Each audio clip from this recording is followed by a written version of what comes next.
Amigos de Cuatro Vientos, ¿qué tal? ¿Cómo están? Qué gusto de nueva cuenta estar con ustedes en nuestra segunda transmisión que estamos realizando desde la ciudad de Ensenada, Baja California, México. Muy amables por estar en esta segunda emisión del día lunes 31 de mayo del año 2021, 9 de la mañana con 45 minutos. Agradecerle mucho a nuestros queridos amigos, a nuestros colaboradores, analistas políticos, por un lado, Armando Duarte, Armando sociólogo, pero también doctor en estudios de desarrollo global, y a Daniel Solorio Ramírez, quien es, usted lo sabe, un activista social muy conocido, muy inquieto, y también, pues, maestro en Derecho acá por la Universidad Autónoma de Baja California. Y Olga, antes de que arranquemos el programa, ya para darte a ti la voz, hace un momento estábamos diciendo que del Instituto Estatal Electoral nos habían comentado ya que aparentemente la candidata y diputada reeleccionista Miriam Cano no, y el partido juntos hacemos historia en Baja California. Sí, Miriam Cano, pues no había presentado el partido ningún documento de suplencia de candidatura para darle cumplimiento a las sentencias, primero del Tribunal Estatal Electoral y por otro lado del Consejo Distrital y del Consejo Municipal del Instituto Estatal Electoral. Y bueno, ya tenemos en nuestro poder, Olga Alicia, la información. Es una cédula que emitió el día 29 de mayo, ¿sí?, de este año. Lo está firmando Marisol Hernández Estrada, consejera presidente del Consejo Distrital Electoral del 17 Distrito del Instituto Estatal Electoral de Baja California, y dice que en términos del artículo 27 de los lineamientos para garantizar el cumplimiento y de los principios constitucionales de paridad de género y de igualdad sustantiva y no discriminación en la postulación de candidaturas en la etapa de resultados del proceso electoral ordinario 2020-2021 en Baja California, así como lo establecido en la sentencia de fecha 21 de mayo de 2021, relativa al recurso de inconformidad con número de expediente R1-104-2021 y el contenido del punto de acuerdo del Instituto Estatal Electoral CDE 17PA25-2021, el Consejo Distrital Electoral 17 del Instituto Estatal Electoral de Baja California, se hace constar que a las 14:54 del día 29 de mayo del 2021 feneció el término ofrecido a la coalición Juntos Hacemos Historia en Baja California para sustituir a la fórmula de candidaturas a diputación por el principio de mayoría relativo, sin que a la fecha se haya presentado solicitud de sustitución. ¿Qué día? ¿Qué hora feneció? Se venció el día, ahí te va, a las 14:54 del día 29 de mayo del año 2021, feneció el plazo legal.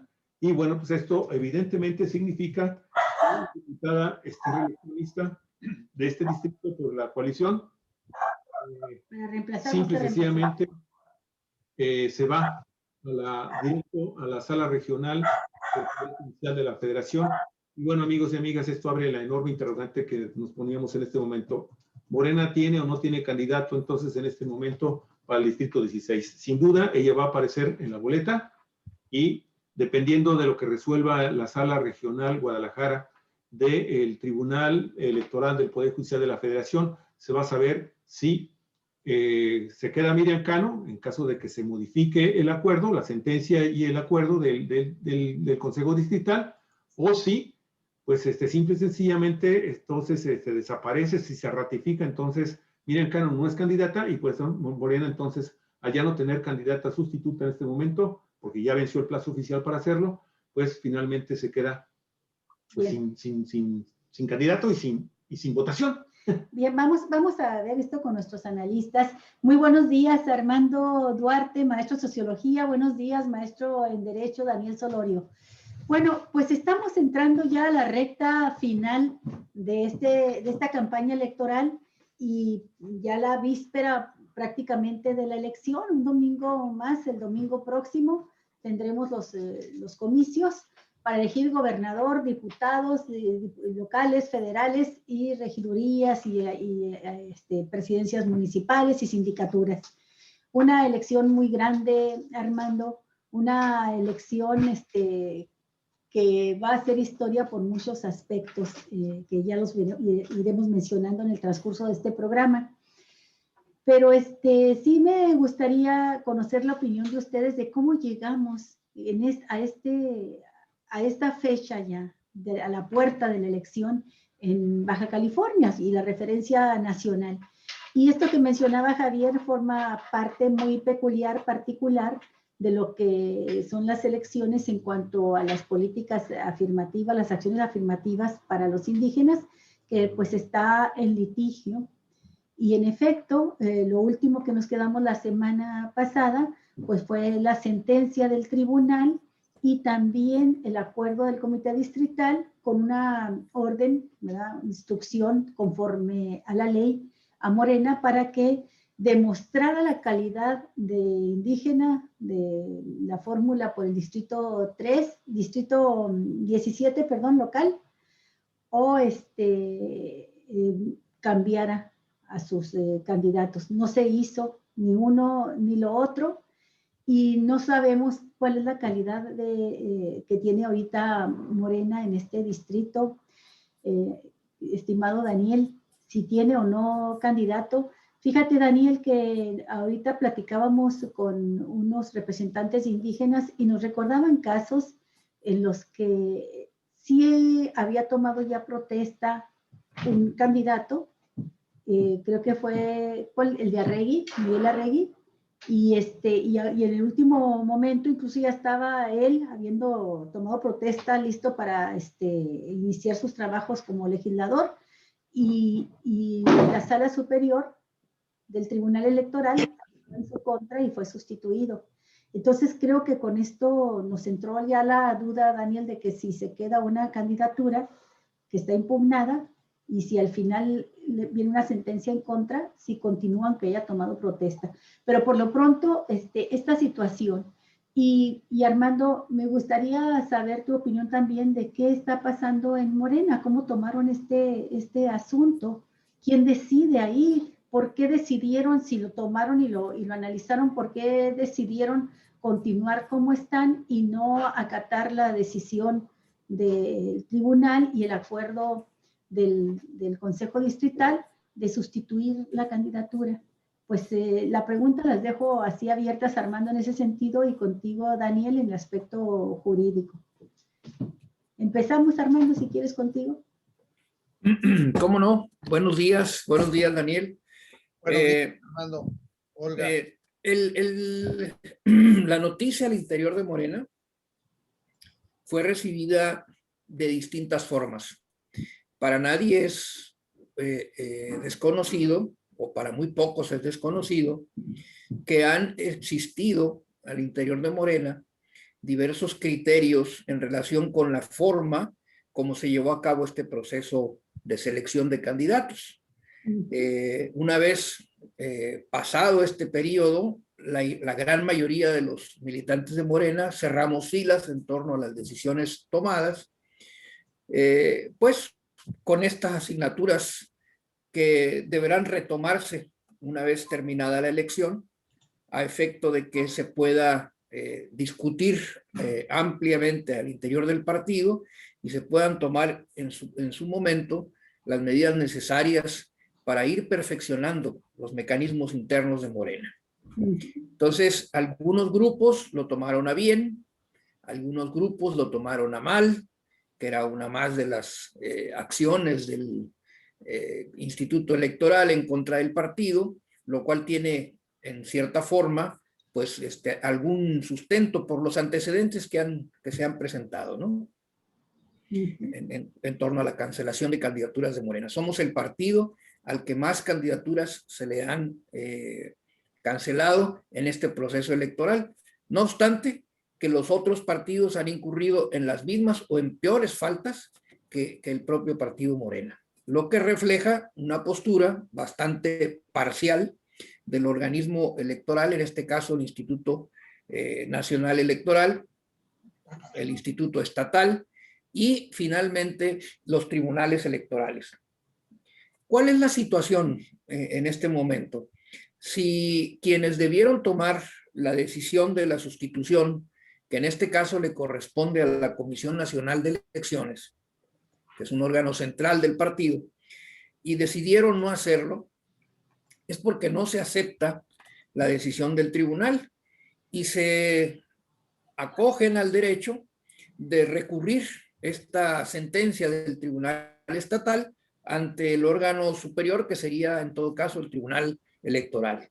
De tal suerte que en este momento la situación está en un, digamos, no sé si la expresión sea la correcta, en un limbo jurídico, porque está una sentencia que dice que esa candidatura se elimina, que debió haberse sustituido, pero en este caso el sentenciado, que es el partido, decide recurrir a otra instancia y hay que esperar el resultado de la misma. Es una apuesta que puede ser, vaya, como todo este tipo de situaciones, puede desembocar o en la ratificación de la sentencia del tribunal o el concederle al partido la razón. En este sentido, pues es una apuesta, es un volado, ¿no? Si la cosa resulta, pues tendremos candidato. Si no, Morena se va a quedar sin candidato en ese distrito, sin candidata. Y evidentemente la persona que obtenga la votación más alta después de Morena, si es que Morena logra esa mayoría, pues será quien tenga el derecho a tener un diputado en el próximo Congreso del Estado. Más allá de estas cuestiones que son, digamos, formales o que tienen que ver con el derecho, aquí a mí lo que me gustaría comentar es que los partidos políticos tenemos la obligación, y lo tenemos, formo parte de Morena, es sabido, la obligación de realizar estos procesos con la mayor pulcritud posible y buscar la forma de que estas disposiciones, que son producto de reformas a nuestro, digamos, marco legal regulatorio de las elecciones, se observen al pie de la letra para evitar este tipo de situaciones y no buscar recovecos por donde sacarle la vuelta a estas disposiciones, a estas normas. Mucho se puede evitar si las cosas se hacen como se deben de hacer y si se ponen por enfrente los intereses del partido, los intereses del proyecto y no los intereses personales o de grupo, que buscan por cualquier medio, pues en un momento dado, de mantener una posición. Yo creo que aquí la cosa es que los partidos políticos en México han estado acostumbrados, es parte de la cultura política mexicana, a buscarle los recovecos por donde sacarle la vuelta a las normas para lograr sus propósitos. Eso se tiene que acabar. Cuando se habla de ética política, muchos entienden o no entienden más bien el concepto. Y a mí me parece que hay una definición muy precisa respecto a lo que debiera ser la ética política. Y la ha dicho Andrés Manuel varias ocasiones. No mentir, no robar y no traicionar al pueblo. En eso se puede circunscribir o podemos nosotros señalar el concepto de la ética política. Entonces, no hay que mentir.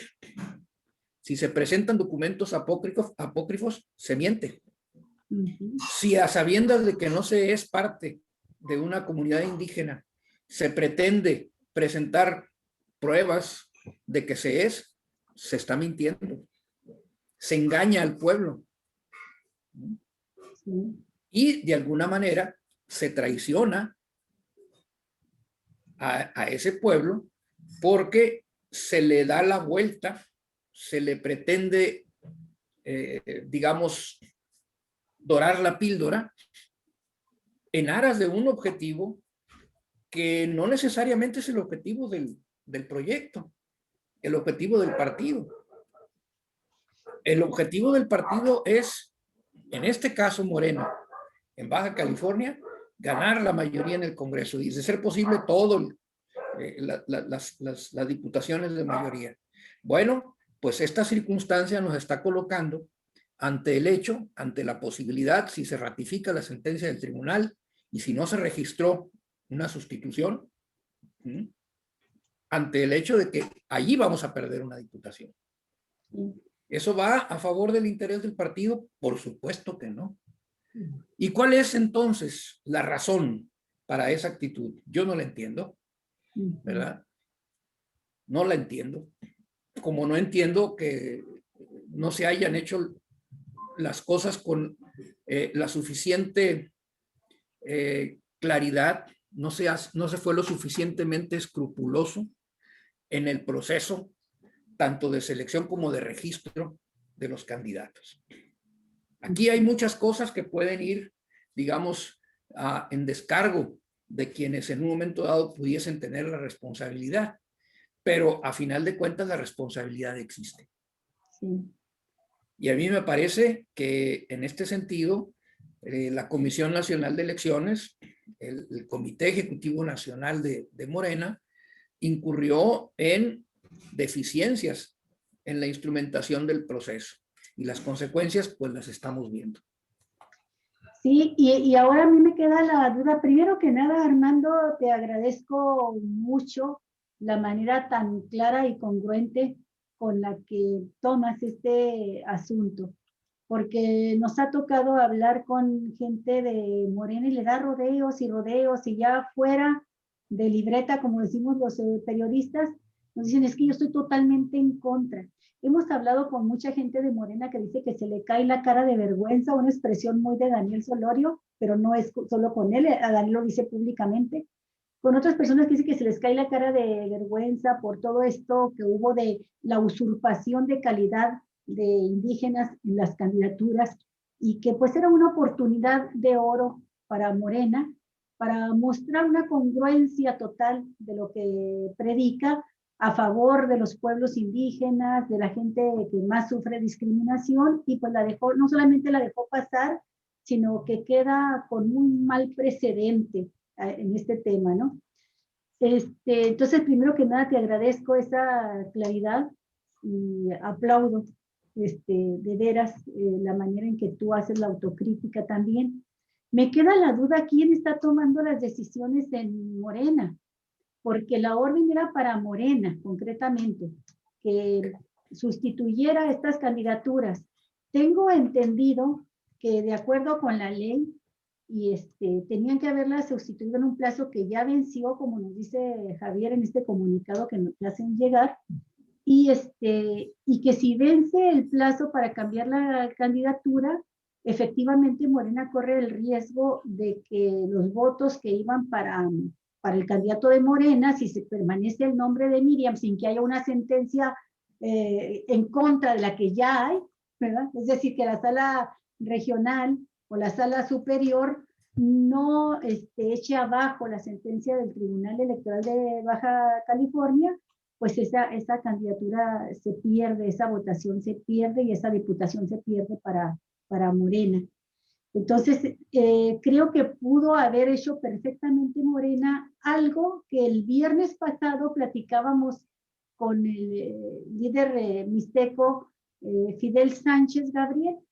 Le decíamos que si por qué él no había impugnado. Primero que nada, él nos dijo lo siguiente, que todo este tiempo sus compañeros, sus hermanos, como le dice, indígenas, lo querían sentar en una silla eléctrica, casi lo querían matar. ¿Por qué? Porque trascendió la información de que él había firmado unos documentos para unos candidatos a regidores. Y dice él, pues no, dice, yo no firmé nada. Dice, esas firmas son falsas. Dice, y dice, yo no puse una inconformidad, no puse una denuncia, porque confiaba en que el Instituto Estatal Electoral iba a hacer las cosas como deben hacerse. Y hasta acá a mi casa, dice, a mi pueblo, a San Quintín, fueron autoridades del Instituto Electoral, consejeros del Consejo Distrital, a presentarle los documentos, ¿verdad?, que supuestamente le había firmado, y le dijeron, ¿reconoce usted este documento? No. ¿Es esta su firma? No. Y no solamente no, ni siquiera conozco a las personas que dicen que las estoy avalando como indígenas. A esa señora jamás la he visto en mi vida. Y ese señor tampoco, no los conozco. Así de simple, no los conozco. Entonces ya dijo que eran firmas falsas. Y luego, cuando le preguntamos sobre el caso de la diputación, él nos explica pues que él efectivamente él buscó ser candidato a diputado con esas acciones afirmativas, como lo buscó también su compañera Irma García, que ella sí es triqui, y él como militante de Morena, pues buscó entrar a la contienda, a la encuesta. Dice, no quedó ningún indígena, quedó la diputada reeleccionista, Miriam Cano. Dice, pero dice, nosotros en nuestra organización decidimos no impugnar para no hacerle daño al partido, fíjate Armando. Dice, son otros los que impugnaron. Nosotros no quisimos impugnar, dijimos vamos a prepararnos mejor para la próxima, más organizados. Dice, aunque ya llevamos una y otra que diciendo que para la próxima sí nos reconocen nuestros derechos y que para la próxima sí, dice, pues no quisimos impugnar y también por esa razón otros compañeros indígenas, otros hermanos indígenas casi me matan, dice, porque pues sí, reconoce Fidel que casi lo llevan a la silla eléctrica, unos por no haber impugnado y otros por no denunciar. Entonces, pero a lo que voy es a lo siguiente, Daniel, decía Fidel, en mi partido, Morena, tiene que proponer inmediatamente a los suplentes de la candidata impugnada, obedecer la orden que se está dando, poner al que pongan o a la que pongan, a la que quieran. Dice, nosotros pensamos que debiera ser Vanessa Cruz, que es compañera del partido, que es la que metió la impugnación, y nosotros cerramos filas como indígenas y como morenistas, cerramos filas a favor del candidato que pongan. Dice, va a ser muy difícil andarle explicando a la gente que en la boleta electoral aparecerá la foto y el nombre de Miriam, pero que van a votar por Vanessa, porque ya no hay tiempo de cambiar las boletas electorales, pero que lo hagan porque, decía Fidel, me puede hasta el alma pensar tan solo de que mi partido pueda perder aquí este espacio, esta candidatura, ¿verdad? De que se pierdan los votos. Y algo que Fidel Sánchez, un líder indígena, entiende a la perfección de que la causa va por delante, de que el partido va por delante, de que parece que no lo entendió el propio partido. Por eso digo, ¿quién está tomando las decisiones en Morena? Este tipo de decisiones que parecen harakiri, ¿no? Y bueno, pues te pregunto, Daniel, desde el punto de vista legal, porque lo que nos decían es que Morena pudo haber presentado a otro candidato y Miriam en su pleno derecho pudo estar impugnando, ¿verdad? La resolución del Tribunal Electoral de Baja California, irse al federal y en un momento dado, si el Tribunal Federal le daba la razón a ella, sí se podía sustituir al candidato, aún habiendo tomado protesta, más todavía si se da esta sentencia en el periodo en el inter entre la elección y la toma de protesta. Y yo agregaría, Daniel, para tu análisis, por favor, en este momento, ¿Morena tiene o no tiene candidato? Con todo esto que está pasando. Con esta última cédula que acaba de emitir el Consejo Distrital del Distrito 17 del Instituto Estatal Electoral, por favor. Bueno, la respuesta es demasiado obvia, ¿no? Es demasiado obvia, aunque haya por ahí algunas quisquillosidades jurídicas. Pretender que una persona que no es indígena aparezca como indígena, bueno, deja al partido en la más notoria y manifiesta indefensión, aparte de la manifiesta deshonestidad en que se incurre dentro del partido, cuando se pretende disfrazar de indígena al que no lo es. No solo se agravia al partido, se agravia a las comunidades indígenas, se agravia a los principios fundamentales de Morena, tal como lo dijo Armando hace un ratito. Bueno, una reflexión muy breve. A Morena le ha ido mal en el tribunal electoral, en todo el país, le ha ido mal en el pleno del INE, le ha ido mal en todos lados, porque se ha puesto, como se dice, de pechito. ¿Por qué tenemos a Mario Delgado en la presidencia nacional del partido? Pues porque lo puso el tribunal, porque lo puso una sentencia del tribunal. ¿Por qué en Baja California no tenemos una cabeza bien definida en Morena? Una Morena Baja California, pues ¿quién es la cabeza bien definida de Morena que permite que pasen este tipo de cosas? Cuando se le dice en una resolución jurídicamente válida a Morena, oye, esta candidata o este candidato que pusiste no es indígena o no has probado que es indígena, bueno, tiene que haber una cabeza en el partido que diga correcto. Aquí entonces inmediatamente pone a otro.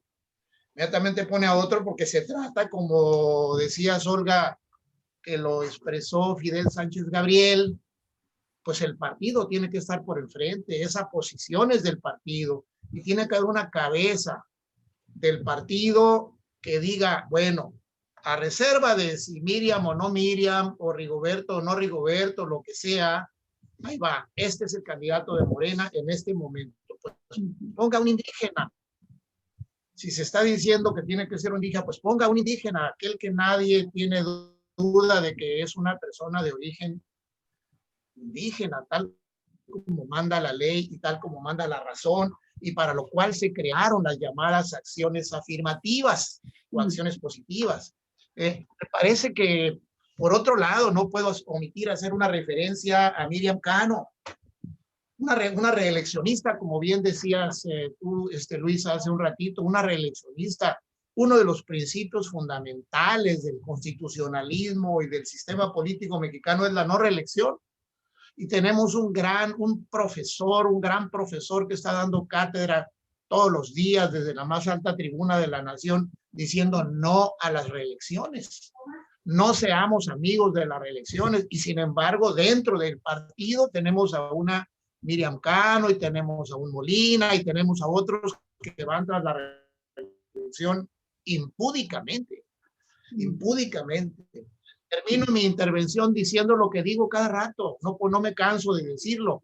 El desorden dentro de Morena, Baja California, es atribuible a Bonilla. Isaac Bonilla, que quiso ser y que ha sido y que ha impedido que haya una cabeza, porque él, que originalmente recibió la confianza del presidente para organizar a Morena, Baja California, recibió la confianza del presidente para organizar a Morena, Baja California, creyó que el presidente le estaba diciendo, y te haces dueño de Morena, Baja California también. Eso es lo que le pasó a Bonilla. Y de ahí fue luego diputado federal, y luego senador, y luego gobernador, y siguió manipulando al partido, sin observar que el presidente de la República, que le depositó su confianza, se ha mantenido alejado del partido. Yo prefiero ver que en la actualidad hay gente que le reprocha a López Obrador no estar metiendo la mano en el partido. Prefiero ver un presidente López Obrador que no mete las manos dentro del partido, que ver en Baja California un gobernador que no saca las manos del partido, que siempre está manipulando gente. Creo que le ha hecho un gran daño. Este desorden yo se lo atribuyo al gobernador del estado, que no ha sido capaz de comportarse como un político decente. Yo se lo atribuyo directamente al gobernador Bonilla. Y bueno, repito mi convicción personal, igual que la del presidente López Obrador, no a las reelecciones. Y luego, ya que está establecida en la Constitución que sí se puede, que sí se admiten las reelecciones, ya está establecido desde hace algunos años. Luego aquí en Baja California le ponen la cereza al pastel. Le ponen la cereza al pastel. No solo nos vamos a reelegir, sino que además lo vamos a hacer sin separarnos del cargo. Bueno, Bueno, ese es el gandallismo metido en el partido de la mano de un señor que se llama Jaime Bonilla, que se ha convertido en un grave daño para la política en Morena, Baja California, y que bueno, lo único contento de todo esto que me deja es que ya se va. Espero que sí se vaya de veras. Esperemos que sí, porque parece que están haciendo esfuerzos denodados por dejar diputados sembrados ahí, bonillistas, y seguir teniendo una fuerza. Sí, y todavía estamos así como que sí, como que no, con nuestra candidata a gobernadora, que todavía hay ahí gente que dice, bueno, quién sabe sí, quién sabe no. Yo desde aquí le lanzo un reclamo a la candidata a gobernadora muy cordial, muy afectuoso, diciéndole no permitas que Bonilla meta su cuchara a partir de ya en la candidatura a gobernador, en las demás candidaturas, en la gobernatura del estado. Ya, don Bonilla le hizo suficiente daño a Morena en Baja California. Esa es mi intervención inicial. Sí. Bueno, Daniel, muchísimas gracias, Daniel. Qué claridad de veras. Ojalá que estas palabras lleguen a todo el morenaje, como le dices tú. Daniel, rápidamente quiero mencionar lo siguiente. En el caso de la morenista indígena Vanessa Cruz, ella fue también de las que presentó una impugnación, ¿verdad?, por la candidatura de Miriam Cano, y de hecho la sentencia se conoce así como el caso Vanessa Cruz y acumulados. Y pero Vanessa Cruz no solamente presentó denuncia señalando que Miriam Cano y su suplente no son indígenas, triquis, sino que no son indígenas en general y tampoco menos triquis, pero también presentó una denuncia por violencia política en su contra, ya que la candidata Miriam Cano fue a arrancar su campaña frente a su casa después de que la derrotaron de manera en que la hayan derrotado a ella como aspirante a esa candidatura, y dice que pues fueron todavía a su casa, así dice la denuncia, que fueron a su casa a hablar con su familia y a decirle la candidata soy yo, ¿verdad? Yo fui la que gané. En fin, una serie de elementos que da ella en su denuncia, y resulta que nosotros no lo sabíamos eso, nos enteramos en un programa que teníamos con la Mixteca, con la líder Mixteca Lucila Hernández, y ahí se amplió la información por parte de ellas de que efectivamente se dio ese acto de violencia, y luego ya vemos que el Tribunal Electoral de Baja California dividió la denuncia, la queja o recurso de inconformidad de esta mixteca Vanessa Cruz, y por una parte pues trató el tema de la cuestión electoral y por otro lado el de la violencia política de género contra ella, y dictó incluso medidas cautelares para Vanessa Cruz.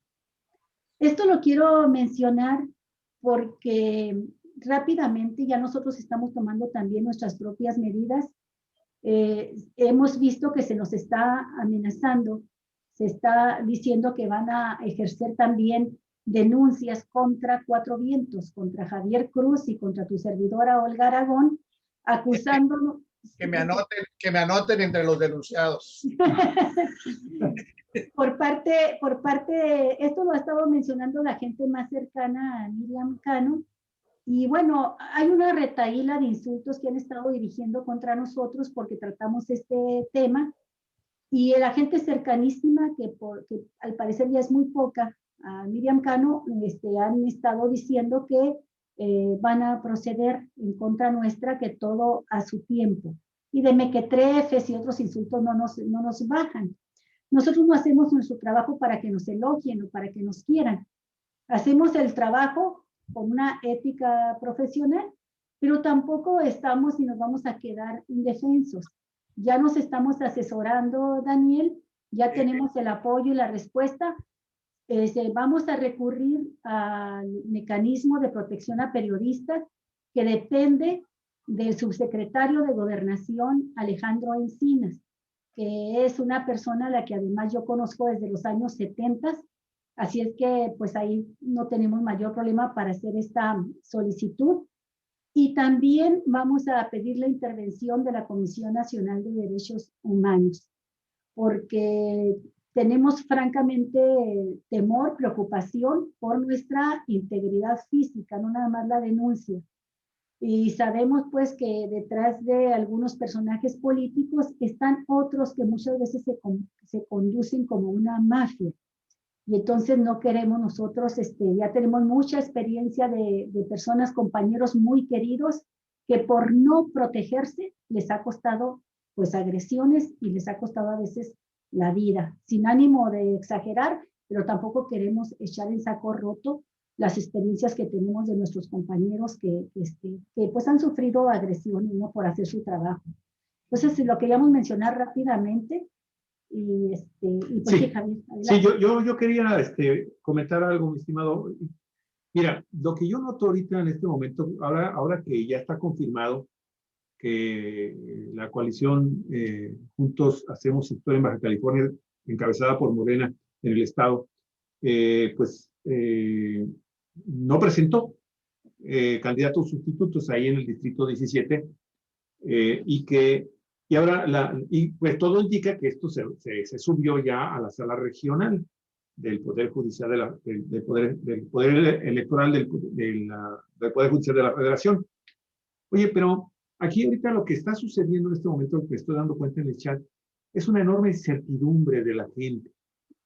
La gente nos está preguntando, bueno, por eso yo te hacía la pregunta original, porque creo que no quedó del todo cubierta. Si Morena, desde el punto de vista jurídico, se quedó en este momento sin candidato en ese distrito.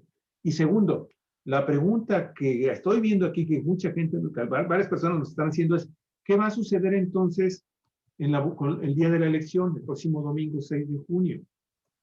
Las boletas ya vienen impresas, traen la figura de Miriam, trae el nombre de Miriam, trae el símbolo de la coalición, vienen los símbolos de Morena, que son los postulantes. Y la pregunta es, bueno, ¿qué va a suceder con ese voto? Para empezar, si Morena no tiene candidato, por eso es importante que se aclare si tiene o no tiene candidato. Y segundo, ¿qué va a pasar con ese voto si la sala regional dice, confirmo la sentencia y el dictamen del Consejo Distrital?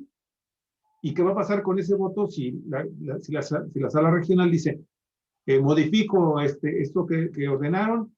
Miriam Cano es la candidata oficial, legal. ¿Qué va a suceder? Fíjate, son 3 escenarios y la gente, te juro que está así como que, ¿qué está pasando? ¿Qué vamos a hacer? Nada más recuerdo que el acuerdo del Comité Distrital en acato de la sentencia del Tribunal Electoral del Estado es darle un plazo a Morena para que cambiara su candidatura. Esto después de que los consejeros hicieron este trabajo de investigación y dicen, pues no hay elementos para considerar efectivamente que Miriam Cano sea indígena, como los regidores tampoco, que quieren postularse por la planilla de Armando Ayala, que están postulados así. Entonces, dice, da un plazo para que cambien y los lineamientos del Instituto Electoral para estas elecciones señalan, ¿verdad?, que si no se cumple con lo que se está ordenando de cambiar la candidatura, entonces queda sin candidato el partido. ¿Cómo está, Daniel? Explícanos, danos luz. Si no tienen inconveniente, yo preferiría escuchar la opinión de Armando, que está más versado de lo que pasa al interior del partido y de otras cosas de ese tipo. Armando, ¿tienes un comentario tú antes que yo? Tu sonido, Armando, por favor, si fueras tan amable. Sí. Lo que sucede es que aquí entra la consideración jurídica, ¿no? Y ahí sí yo, pues tengo mis limitaciones, ¿no? Pero evidentemente... No hay candidato, si no hay candidato, pues no hay candidato. Sí, si no hay candidato, los votos que se emitan, pues no tienen ningún efecto. No tiene ningún efecto. Por eso decía yo en mi anterior participación que si esto se ratificara, ¿verdad? Y Morena llegara a obtener la mayoría en ese distrito sin candidato, pues no va a tener diputado o diputada en este caso, ¿no? Porque no tiene candidato. Entonces, ¿quién tendría que asumir el cargo de diputado o diputada por el distrito 17? Pues el que haya obtenido la más alta votación, descontando los votos que se pudieron haber emitido por Morena en ese distrito. Por eso decía yo que era una cuestión de responsabilidad muy seria, el de que se ponga en entredicho el proyecto y el partido en aras de una aspiración personal o de grupo. O sea, esto no es así.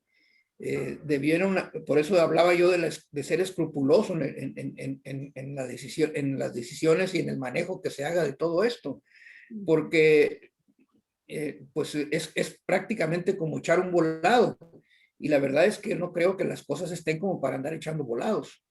Habría que asegurar en todo caso, ¿no? Y repito, aquí la responsabilidad de hacer la sustitución correspondía a la Comisión Nacional de Elecciones. Debió haberlo hecho en tiempo y forma. No sé, habría que ver, porque existe la figura, o existía por lo menos hace algún tiempo, del registro supletorio. Es decir, que no necesariamente en el distrito correspondiente se podría hacer el registro. Podría hacerse, por ejemplo, en este caso, ante el Instituto Estatal Electoral en Mexicali. No sé si allá se haya hecho, la verdad. Aquí lo que tenemos, por lo que ustedes mencionan, es la certeza de que en el comité distrital del distrito 17 no se hizo. ¿Sí? Ahí no se hizo. Bueno, ¿se habrá hecho allá? No lo sé. El Aquí caso es... documento, no estamos hablando... ¿Pero de quién es el Consejo Distrital?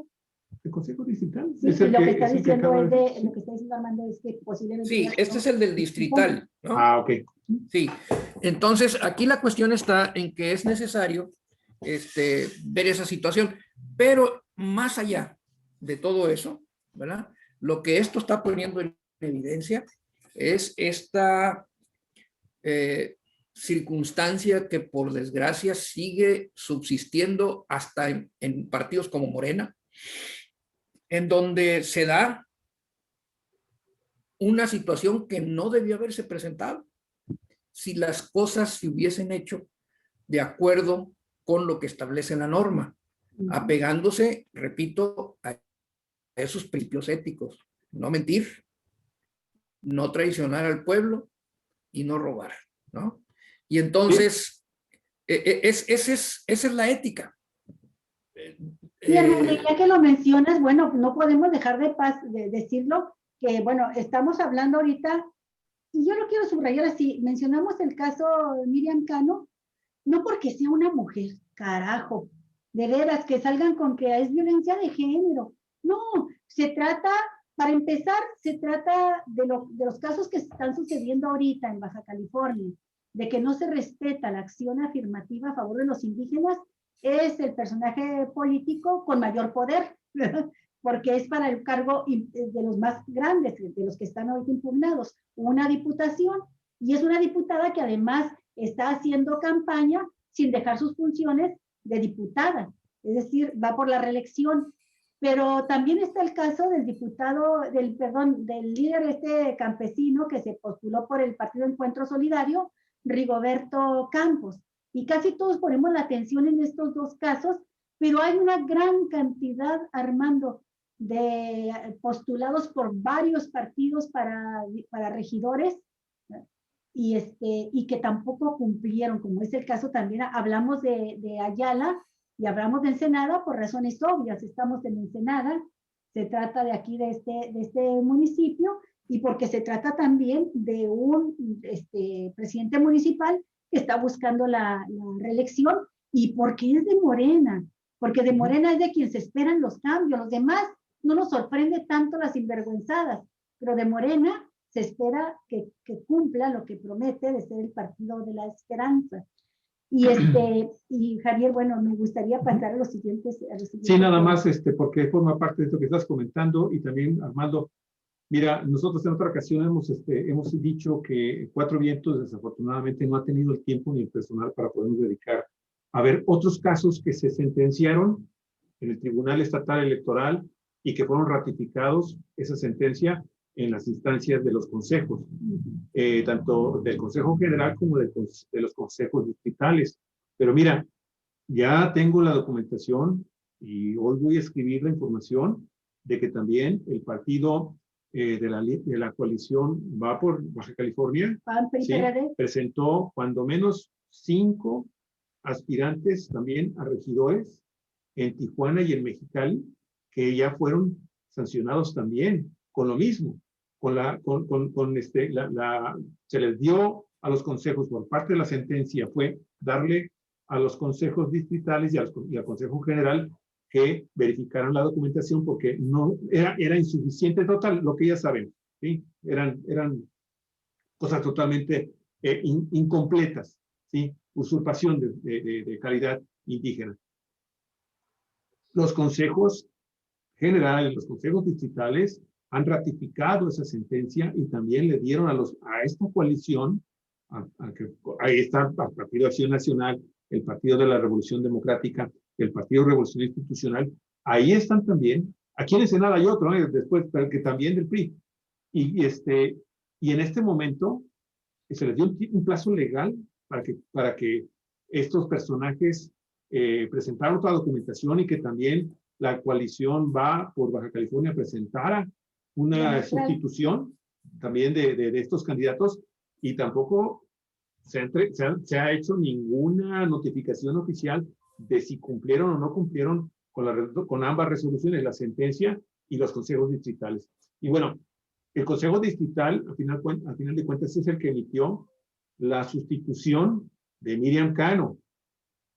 Y ante ese consejo, la coalición, Juntos Hacemos Historia en Baja California, de haber presentado, porque fue notificado y fue la autoridad electoral la que determinó, ¿sí? Cambien a la brevedad. Creo que les dio 48 horas. Horas, no días hábiles, horas, ¿sí? Para que hicieran estas modificaciones y no las hicieron.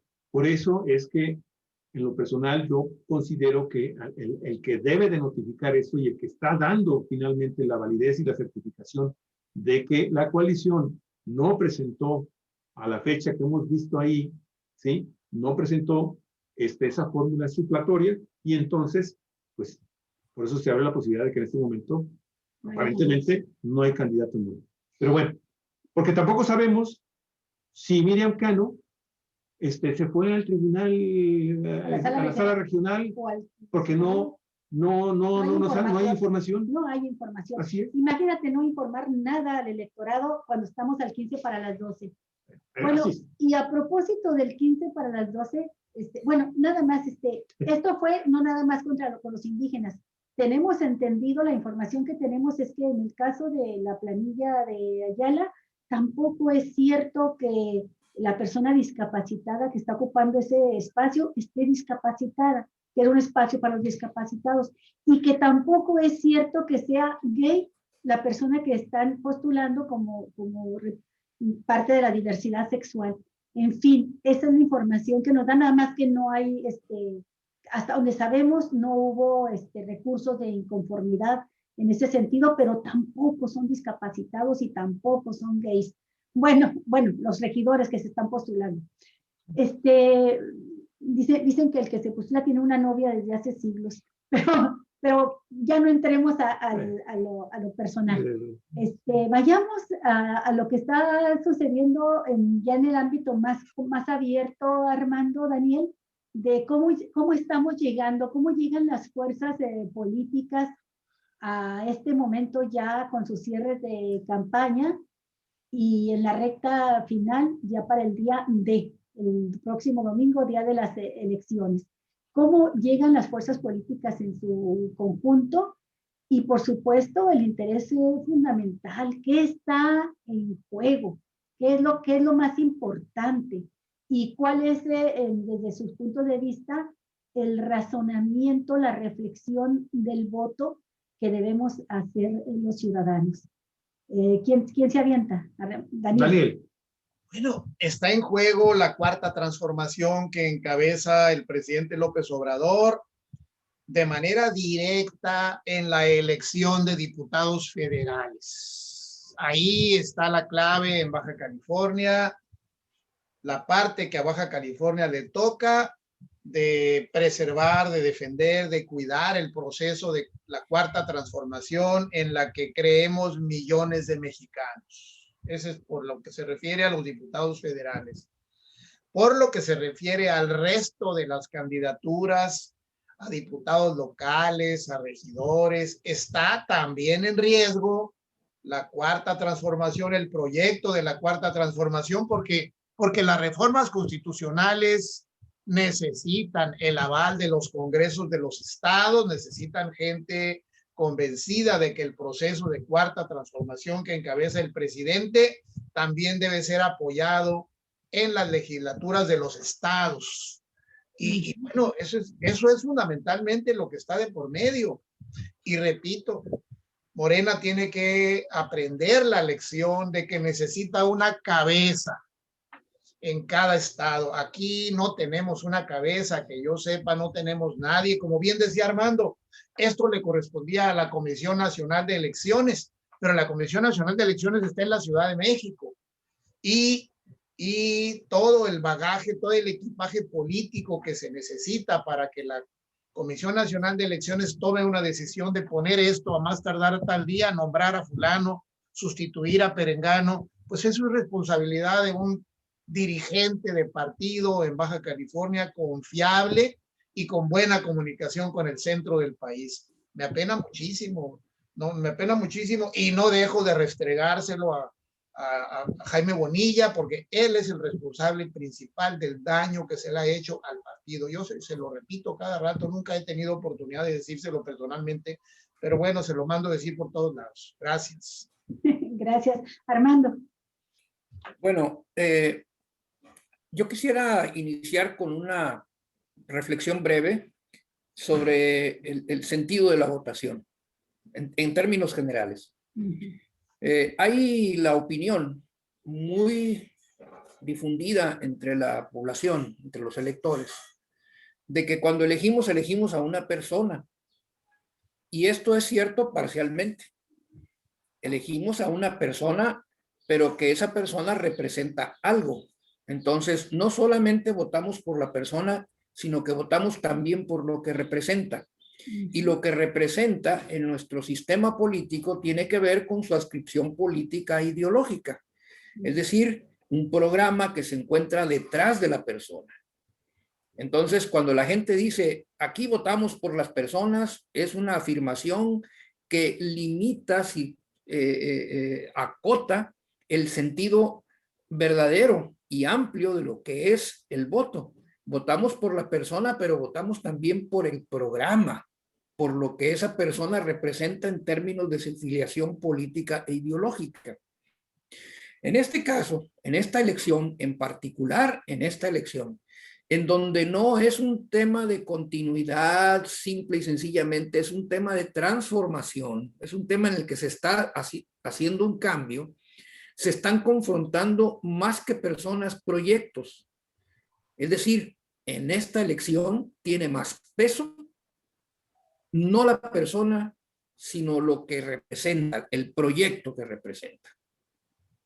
Lo quiero dejar muy claro. En este momento, en esta elección, pesa más que la persona el proyecto.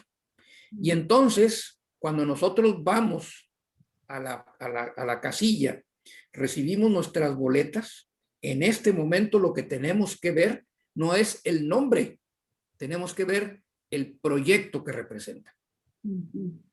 Y entonces decimos, o debemos de razonar, no me cae bien, no es el que a mí me hubiera gustado, pero representa el proyecto que yo apoyo. Por lo tanto, la cuestión de la persona pasa a segundo término. Y en primer término está el de concederle a ese proyecto la posibilidad de continuar el proceso de transformación. Si la elección fuese otra, en donde no estuviese en juego un cambio de proyecto, una transformación como la que se está llevando a cabo en México, a lo mejor sí pesaría más la persona. pero yo creo que en este momento pesa más el proyecto. Y en ese sentido, lo que yo veo es que el pueblo de México tiene clara esta situación y es por eso que la mayoría de las encuestas dan a Morena el triunfo en esta elección. Porque la gente entiende que lo que está en juego no es mangano o perengano, sino la posibilidad de que ese proyecto continúe el proceso de transformación. Hay quienes piensan, y lo han manifestado con su actitud política, que lo más importante es la persona. Bueno, es su punto de vista. El mío es que no, en este momento, en esta elección, no es la persona, no es el nombre que aparece en la boleta. Oye, Armando, pero incluso proyecto. Analizado como persona, ¿qué necesitamos para poder hacer una diferenciación entre las candidaturas, por ejemplo, al gobierno del estado? O sea, caray, ¿qué no se conoce la trayectoria de estas personas que están postuladas, de las principales? Yo no voy a hablar de los que están representando partidos pequeños que no tienen posibilidades reales de sacar, pues más llegar a 2 dígitos de la votación. Pero de los que están más metidos en la contienda, que es Marina del Pilar por Morena y su coalición, y la ex reina de belleza, Lupita Jones, por el Partido Acción Nacional y su coalición, y Jorge Hank, el priista, que va por el Partido Encuentro Solidario. En un análisis por personas, ¿qué destacarías tú, Armando? Mira, yo lo he dicho, es que en estos 3 casos que tú mencionas, sin duda alguna, la característica más limpia y genuina es la de Morena. La candidatura de Morena en la persona de Marina del Pilar es la más limpia y genuina. Si nos vamos al término de limpieza, bueno, veamos la actuación pública de las personas que están en contienda. De Lupita Jones, pues sabemos muy poco porque públicamente no ha tenido, en política, no ha tenido participación alguna.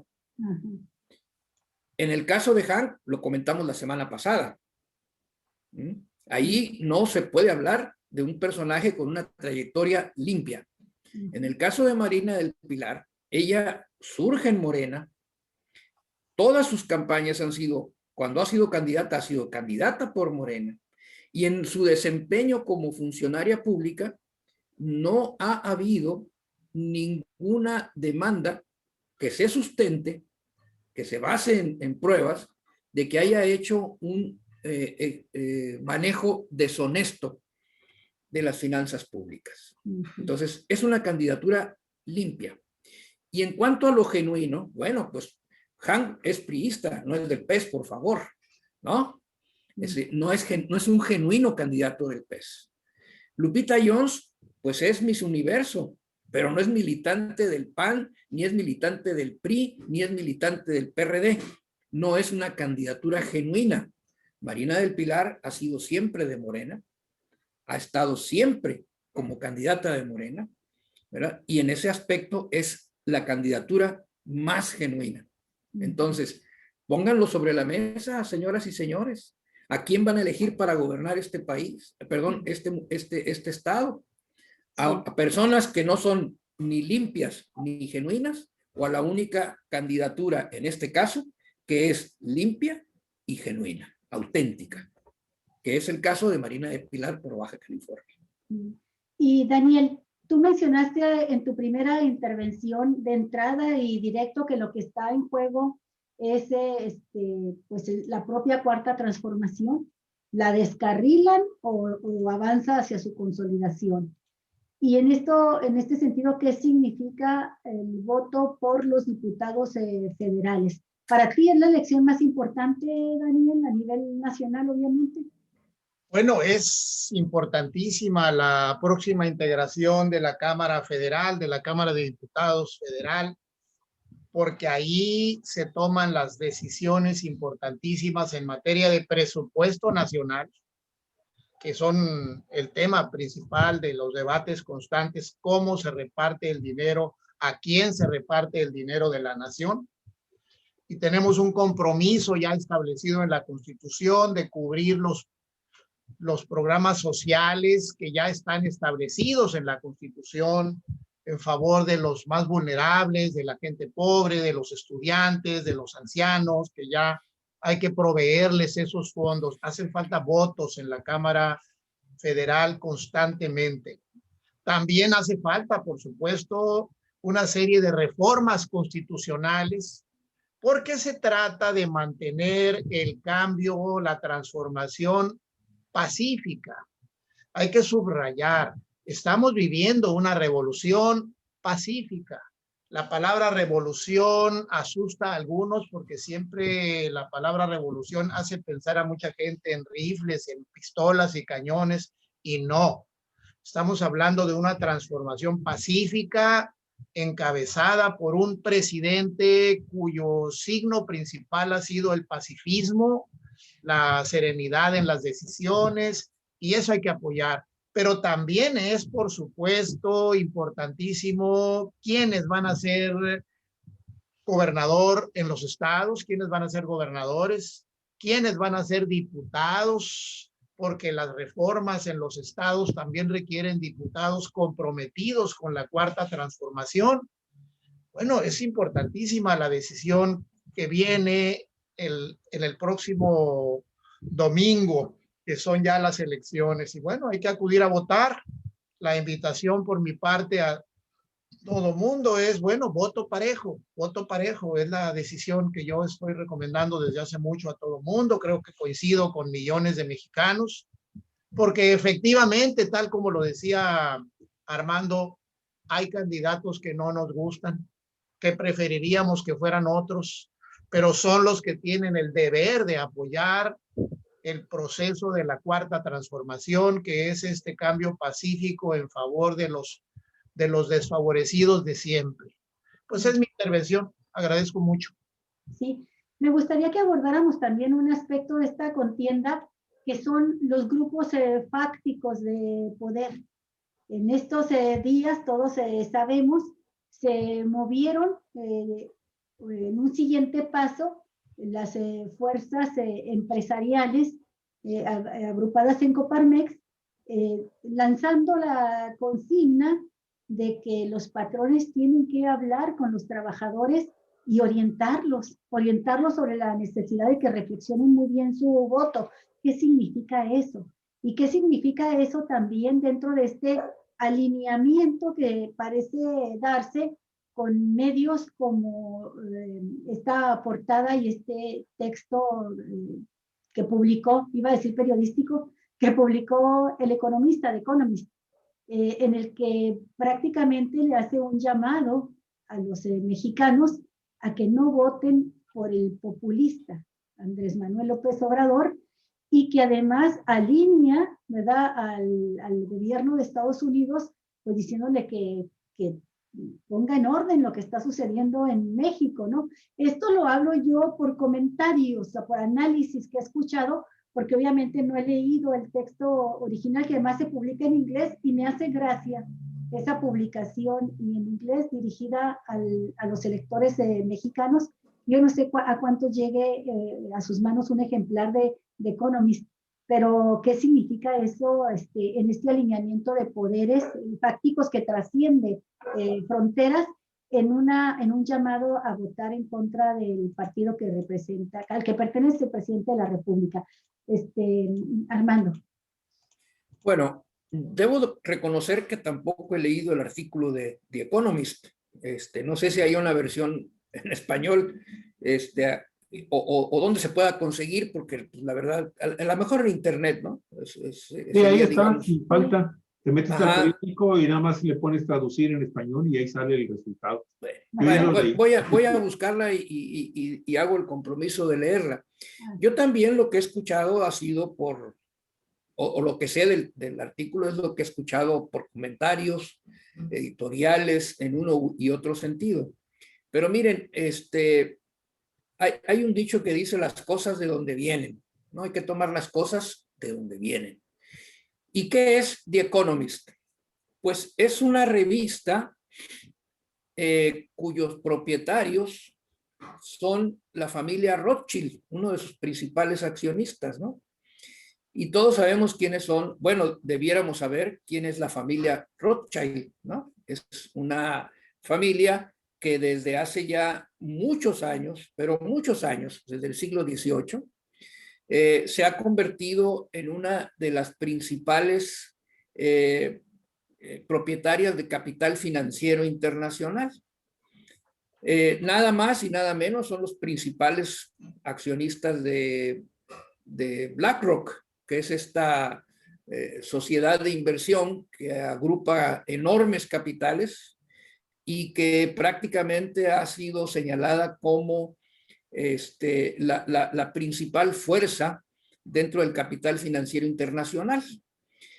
Y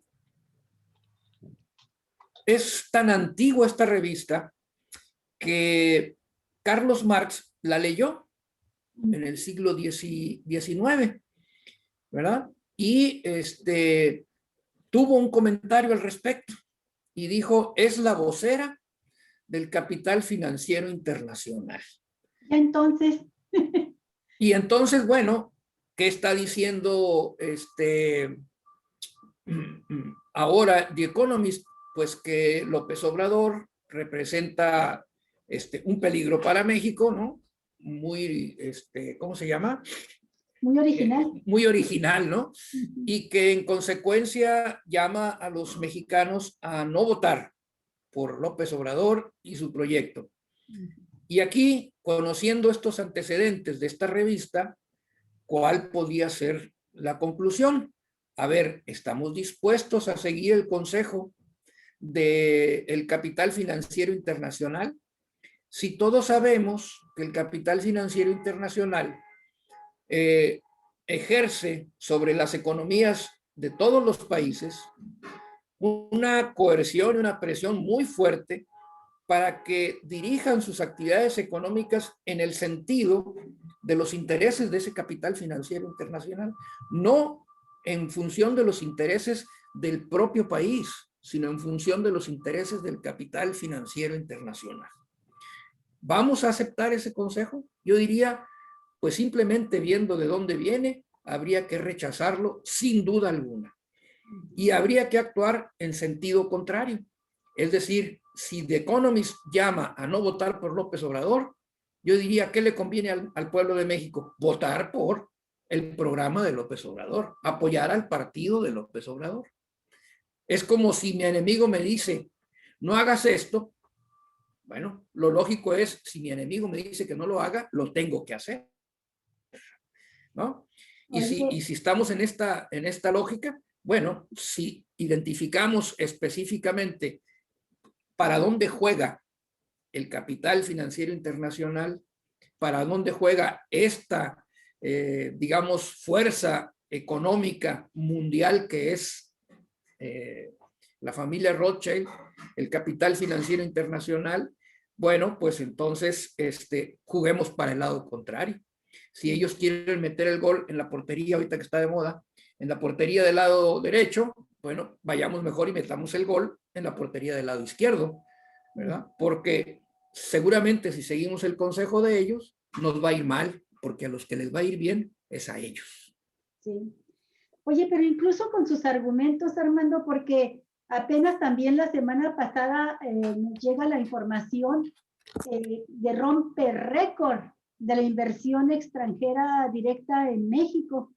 Entonces, esto, bueno, pues The Economist está hablando para la oligarquía mundial, pero resulta que los grandes capitales, pequeños o medianos, los del tamaño que sean, extranjeros están interesados en invertir en México, y en el primer trimestre y en año de pandemia, fíjate, comparado con este primer trimestre de 2021, México rebasa todos los topes que tenía en inversión directa desde ¿qué año? 1999 o 2000, algo así, hasta esta fecha, ¿no?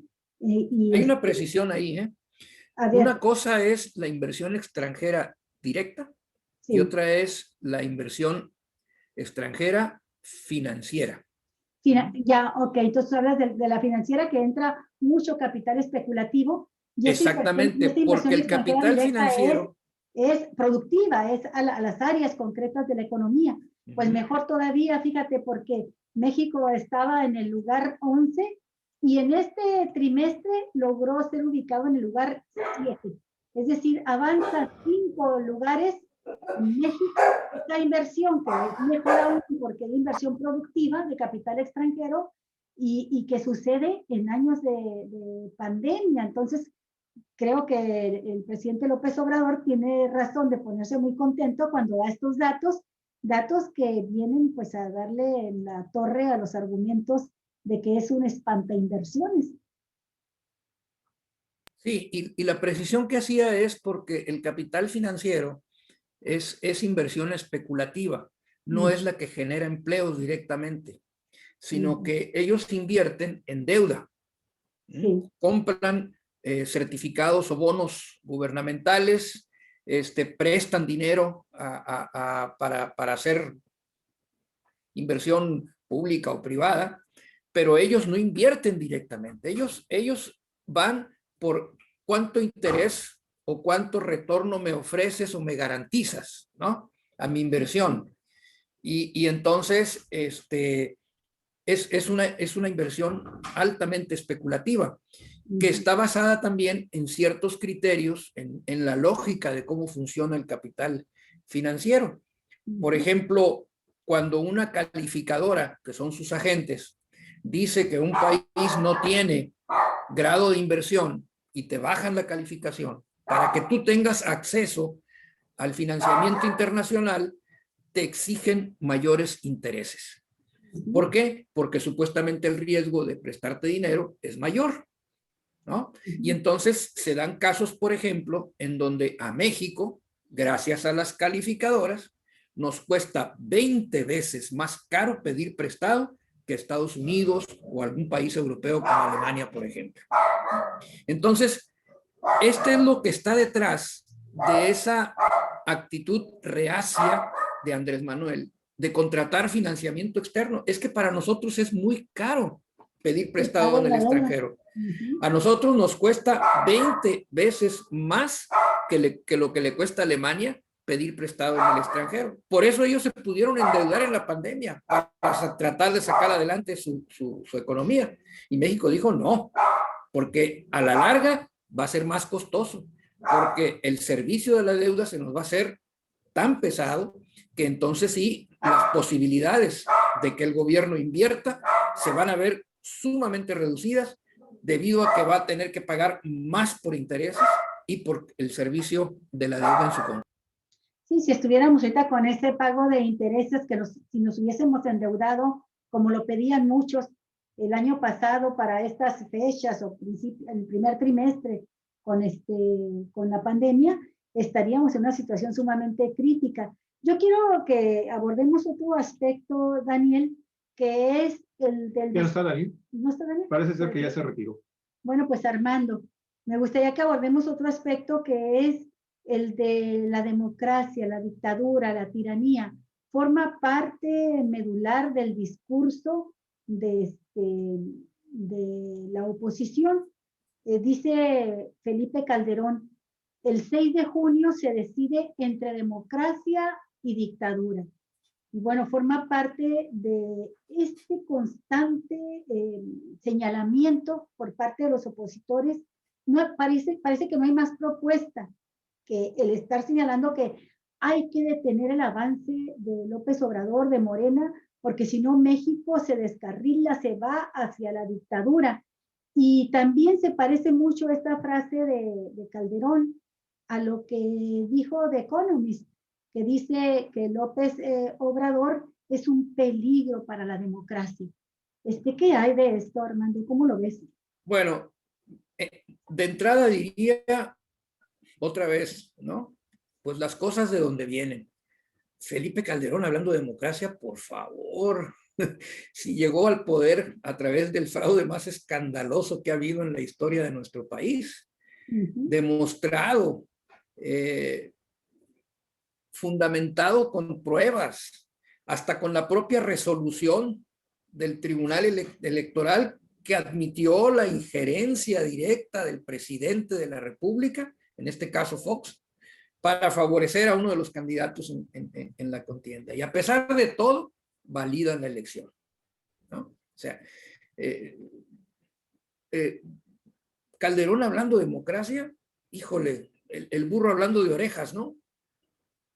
O sea, no le podemos creer. Ahora, yéndonos a la cuestión del argumento, a ver, ¿es realmente esta la disyuntiva que se presenta? Yo pienso que no, que es una falsa disyuntiva y que el origen de esta falsa disyuntiva está en la concepción de la democracia, es decir, en la idea, el concepto de democracia que se tiene. Y aquí, porque hay que decirlo, hay diferentes maneras de entender la democracia. Y para ellos, para estos que ponen esta disyuntiva, su democracia es la que estaba antes, en donde había fraudes electorales, donde había injerencia, donde había corrupción, dinero público en las campañas. Pues eso es lo que entienden por democracia. Y ahora que todo eso se evita, esto es dictadura. No obstante, que lo más importante para poder juzgar un proceso si es democrático o no, es la participación de la gente, la decisión de la gente y de las mayorías, porque la democracia es el gobierno de las mayorías. Pero no es raro, ¿verdad?, que las élites políticas y económicas de un país consideren esto, el de que la democracia es la decisión o el gobierno, la voluntad de las mayorías, como algo no conveniente. Los principales ideólogos de la democracia liberal representativa siempre advirtieron de la tiranía de las mayorías. Fíjense, la tiranía de las mayorías, ¿no? Lo hizo Tocqueville en su estudio sobre la democracia en América, cuando estudiaba la revolución de independencia en los Estados Unidos, y les advertía del riesgo de que las mayorías impusieran su dictadura. Y muchos de los fundadores de la nación norteamericana tomaron el consejo de Tocqueville y decidieron instaurar un régimen en donde la gente no elige a su presidente. Ese método indirecto de elección que prevalece en Estados Unidos es un mecanismo para salvaguardarse de la dictadura de las mayorías. El voto censitario que prevaleció en el siglo XIX en la mayoría de los países que transitaron de las monarquías hacia las democracias fue eso, un mecanismo para evitar que las mayorías realmente tomaran el poder. No podían votar los que no pagaban impuestos, no podía votar la gente pobre, no podían votar las mujeres, no podían votar los negros, no podían votar las minorías étnicas. Entonces, ¿a qué democracia nos estamos refiriendo? A la que le conviene a las élites. Y entonces, cuando estas personas dicen la disyuntiva es democracia o dictadura, cuando ellos hablan de democracia se están refiriendo a ese tipo de democracia, a esa democracia limitada, de baja intensidad o como le queramos llamar, que ellos pregonan y que es una democracia que limita la posibilidad de que las mayorías hagan valer su voluntad. Es decir, protegen lo que ellos consideran el derecho de las élites a gobernar, porque son las que saben, porque son las productivas, porque son la gente decente, la gente de bien y los que pueden tomar decisiones. La chusma hay que dejarla fuera de estas decisiones.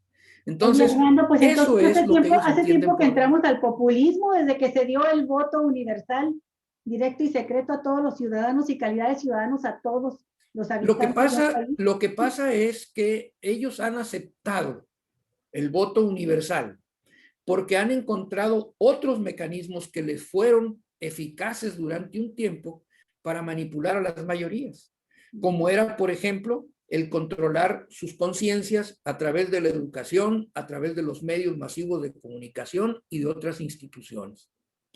Entonces ellos dijeron, si controlamos a la gente, pues no importa, porque van a votar en el sentido que nosotros digamos.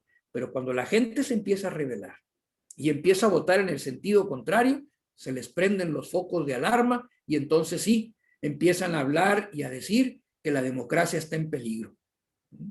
Esta es la concepción. Sí. Armando, ¿qué piensas de este otro argumento?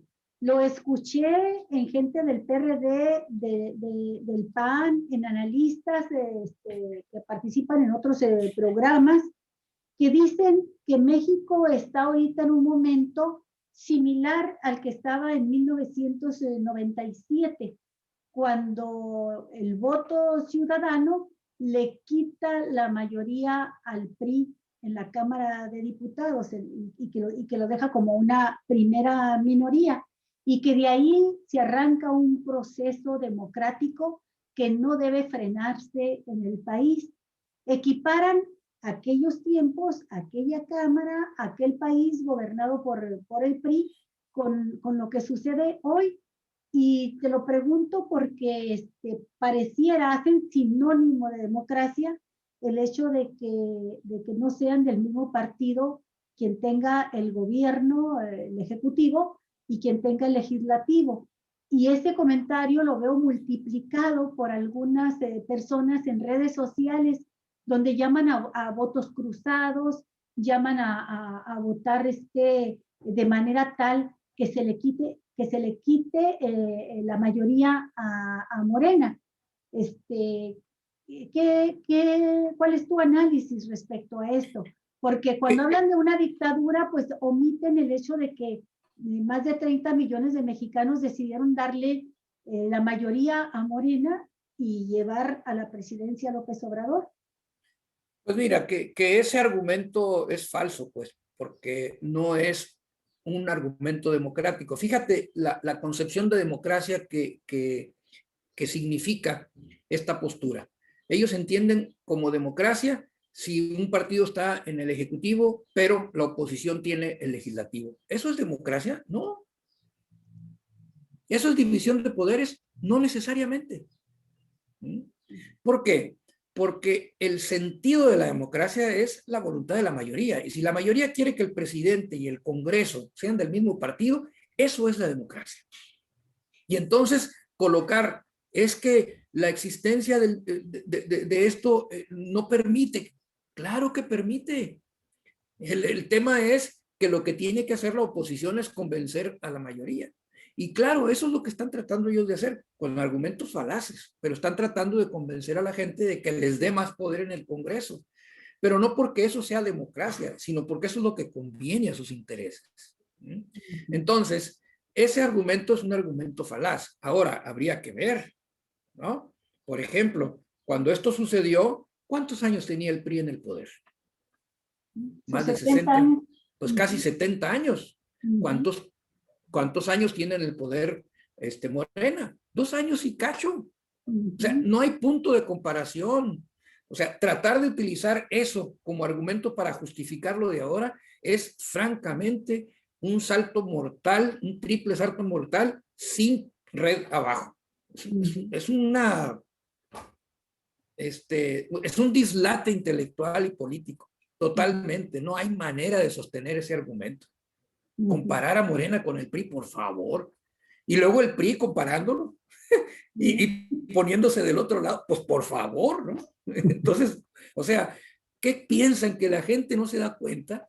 ¿Qué piensan? Que el pueblo de México sigue siendo, o nunca lo ha sido, pero ellos piensan que el pueblo de México está tonto o qué, ¿no? Sería muy extraño que a 2 a 3 años de unas elecciones históricas donde de manera tan contundente el electorado dijo no más PRI, no más PAN y vota por otra opción, ahora a 3 años dijera regresemos a como estábamos antes con los que estábamos antes, ¿no? Pues sí, o sea, los que acabaron con la democracia ahora son los adalides de la democracia, ¿no? Esto solamente pasa en, no sé, en las comedias, en el circo, ¿no? en el Teatro Guiñol, pero en la vida real de la democracia, pues eso no es tolerable. Yo creo precisamente ahorita que estaban hablando sobre esto, sobre este tema, quisiera yo aportar dos informaciones del día de hoy que son relevantes por lo que significan y por quienes se pronunciaron. Seguro ya saben que hoy en la mañana se publica en varios medios de comunicación, en redes sociales, un desplegado de 480 firmantes. Esto se les digo a 6 días de que se realice la elección. Y lo firman empresarios como Claudio X González, intelectuales como Enrique Krause, historiadores como Héctor Aguilar Camín, y están llamando a orientar su voto en contra de Morena. En el manifiesto por la República, la democracia y la libertad, fíjate cómo cambian, ¿no?, los conceptos para unos y para otros. Es que ya se agregó Porfirio, yo creo ahí. Los firmantes pidieron el voto a quien tenga mayor probabilidad de vencer, y repito, de vencer desde la oposición a Morena. En este desplegado, ¿sí?, que se publica en los diarios nacionales, este grupo opositor al gobierno del presidente Andrés Manuel López Obrador arreció en sus llamadas para que se vote en contra de Morena el próximo 6 de junio. Y dice textualmente parte de este comunicado: seamos claros, se necesita vencer en las urnas a la coalición oficialista de Morena y a sus partidos satélites para rectificar el rumbo, ¿sí? Y un párrafo más que quiero agregarlo. También afirmaron que el país se debate entre la democracia y el autoritarismo. Se nos da cuenta, ¿no?, estos enfoques y estas interpretaciones de lo que viene siendo una cosa y la otra. Entre las libertades y el abuso del poder, entre el conocimiento y la demagogia, entre la responsabilidad y el capricho, entre el federalismo y el centralismo, entre la división de poderes y la presidencia autocrítica, entre el camino de las instituciones y el árbitro de una sola voluntad. Bueno, ese es el primer documento interesante que creo yo en el transcurso de la mañana ha estado dando de qué hablar en muchos medios de comunicación, en muchos programas y obviamente en las redes sociales que se han hecho virales estos documentos. El segundo, el primero lo manejan todos los medios de comunicación. El segundo es una publicación que hizo hoy también en la mañana el periódico español El País. Y es interesante porque está dando a conocer El País su ponderado de cómo están las encuestas, todas las encuestas, el pool completo de las encuestas sobre sus pronósticos de lo que pudiera suceder el próximo domingo 6 de junio por la tarde, ya una vez que se cierren las casillas electorales en toda la República Mexicana. Y este documento dice que la media ponderada de las encuestas pronostica para Morena alrededor del 42% de los votos, frente al 17 o 18 que esperan las formaciones de oposición, PRI, PAN, PRD y todos sus aliados, mejores colocadas. Esto lo informó el periódico País a una semana de las elecciones que pondrán a prueba el dominio del partido de López Obrador sobre la política mexicana. Y este documento es interesante porque también viene de un medio de comunicación que para muchos también ha representado también una visión ideológica de la derecha a nivel internacional. Y es muy interesante cómo la derecha entonces empieza a manejar, por un lado, un discurso que continúa la agresividad. Tengo entendido que en otro pronunciamiento, Claudio X González, Guajardo, el hijo, también solicitando el apoyo a Margarita Zavala, imagínense, habla y de plano dice, hay que mandar a Morena y al presidente al carajo. Esa situación, por un lado, da esta visión con la cual prácticamente ya está cerrando el grupo opositor a Morena, al gobierno federal y a Andrés Manuel López Obrador, pues ya sus últimos pronunciamientos de cara a los mensajes que se pueden mandar al electorado previo ya a este miércoles que arranca también ya la veda electoral. Pero por otro lado, este documento del país, en donde, pues a final de cuentas, lo que están diciendo que Morena, con ese 42% a su favor de la votación, va a dominar sin mayoría en el Congreso de la Unión. Armando, ¿qué opinas de estos dos documentos? A ver, dices que va a dominar sin Porque acuerdo, va a de atacarla, acuerdo. va a ganar, pero no va a tener la Sí, mayoría relativa, De acuerdo al país, la mayoría ¿sí? absoluta. Y haciendo un análisis de todas las encuestas hasta hoy publicadas en México, hace este ponderado y dice, Morena ganará, dominará el Congreso, pero sin mayoría. Bueno, habría que ver qué definen ellos por mayoría, ¿no?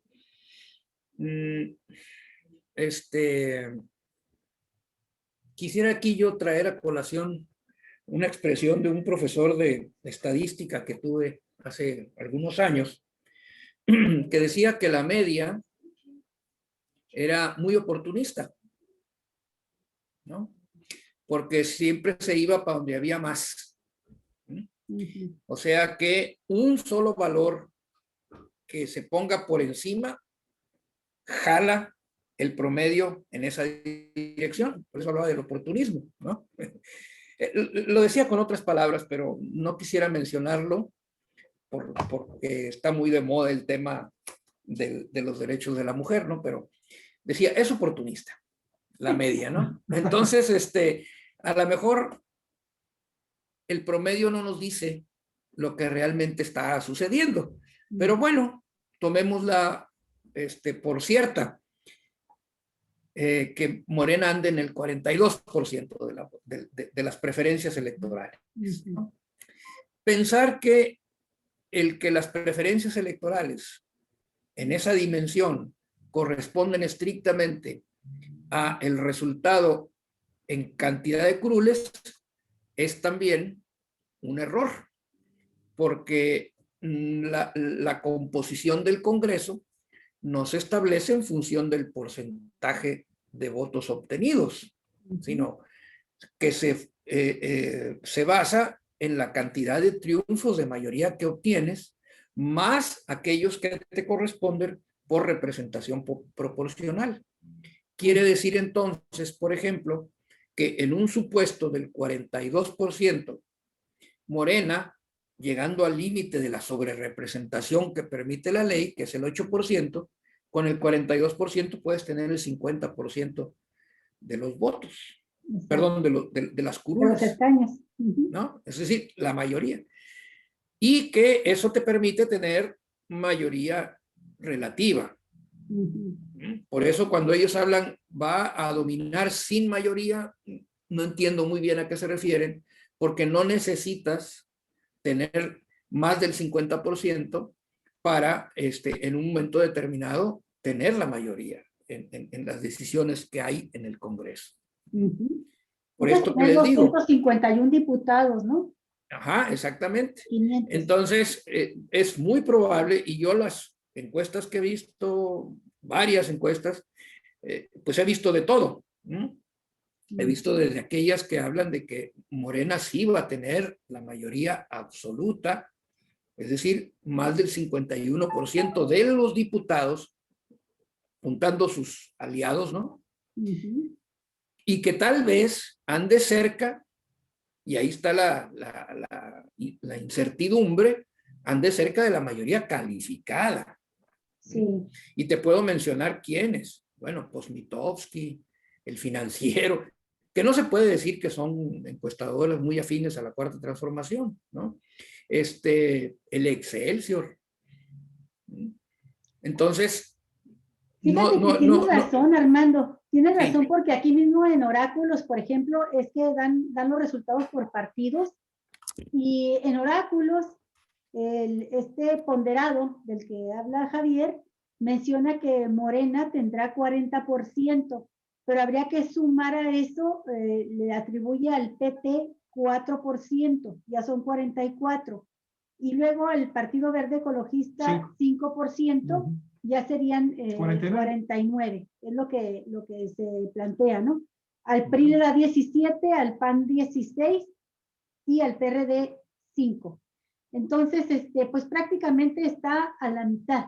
Lo pone así, ¡pum!, en la línea de alcanzar ese 50%. Pero a mí sí me llama también la atención, Armando, que desde un tiempo para acá, las encuestas te vienen diciendo que sí va a ganar Morena, pero no la mayoría relativa, no va a tener la capacidad para tener el control del Congreso. Y el hecho de que reconozcan de antemano un porcentaje tan alto de Morena se me hace muy, muy llamativo, porque explica el hecho de que ahora personajes como estos que salen a firmar este desplegado, de manera desesperada están llamando a votar prácticamente por quien sea. Fíjate, ya no llaman a votar los panistas por el PAN, no llaman a votar por la coalición. En palabras de un personaje como que odia a Andrés Manuel López Obrador, como es Diego Fernández de Ceballos, desesperadamente sale y dice en un video: voten por todos los que ustedes quieran, voten por los que quieran, menos por ellos, menos por los de Morena.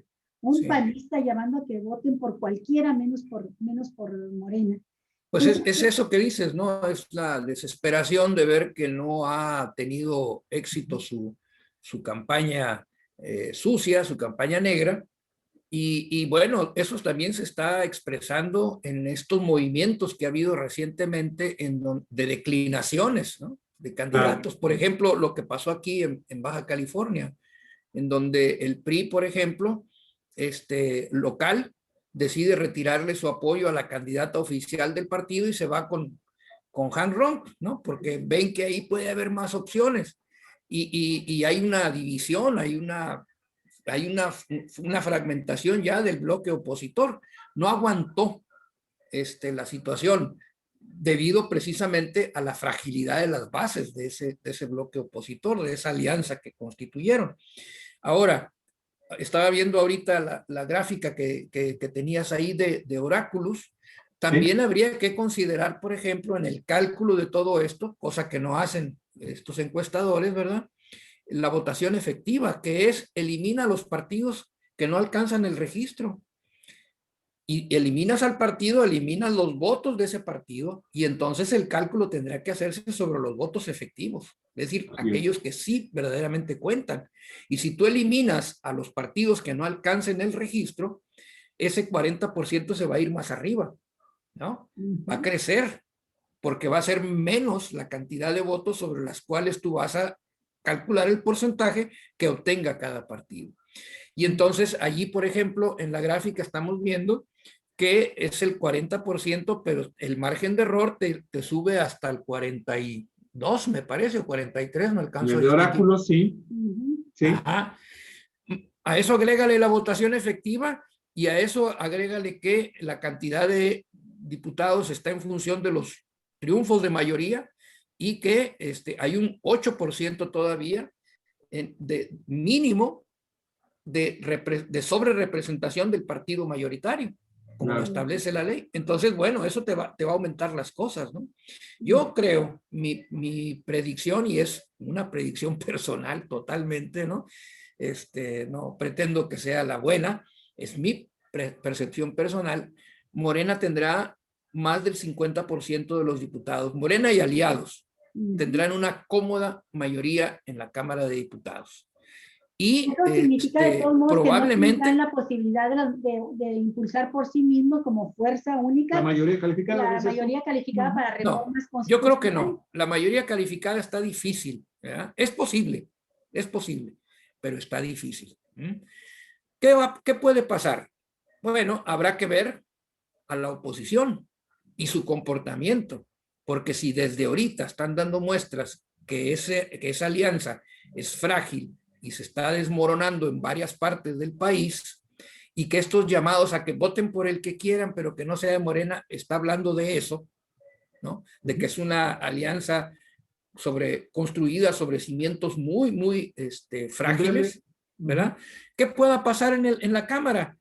Habrá diputados de algunos de esos partidos que en determinadas circunstancias y frente a determinadas reformas decidan apoyar a la mayoría para darle la mayoría calificada, es probable, ¿no? Es probable.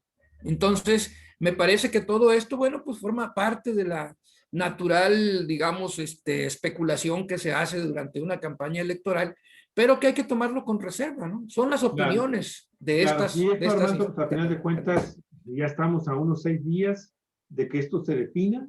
La gente que salga a votar, que espero que sea mucha gente la que salga a votar, pues va a determinar finalmente los porcentajes definitivos. Sí llama la atención que tanto Oráculos como el país, en sus concentrados, tomando las más altas y las más bajas calificaciones para cada uno de los candidatos y los partidos, pues andan casi similares, te fijaste, ¿verdad, Armando? Son muy similares, 40, 42 en el caso de Morena, el PRD con el 5%, sorprendentemente, parece ser que no va a perder su registro, el PRD se está salvando, lo están salvando estas fuerzas de la derecha y la ultraderecha aliadas allá en esta va por México, y bueno, lo cierto es que pues el Partido del Trabajo, aguas, la verdad yo estoy viendo también porcentajes muy bajos, y sin duda el partido Encuentro Solidario va a ser, creo que, debut y despedida a nivel nacional.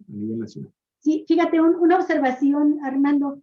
Creo que incluso con estos números que da Oráculos y difunde en su trabajo El País, Morena sale ganando en relación con 2018 y no deja de ser interesante porque 2018 ya van como candidato presidencial a López Obrador, pero Morena como partido en 2018 sacó arribita del 37% y ahora ya le consideran el 40%.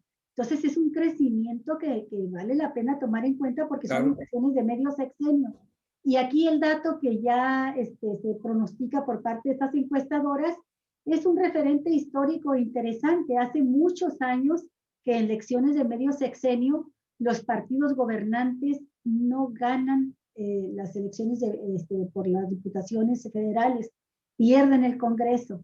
Entonces creo que es muy interesante esto, lo perdió Fox, lo perdió Calderón a medio sexenio, no recuerdo la cifra, pero creo que se remite hasta antes del 97, en que no logran ratificar la elección, y si las elecciones son un referéndum, como se dice, ¿no?, para el gobierno, pues este referéndum ya le está favoreciendo porque se le pronostican 40% mínimo a Morena y tenía 37%.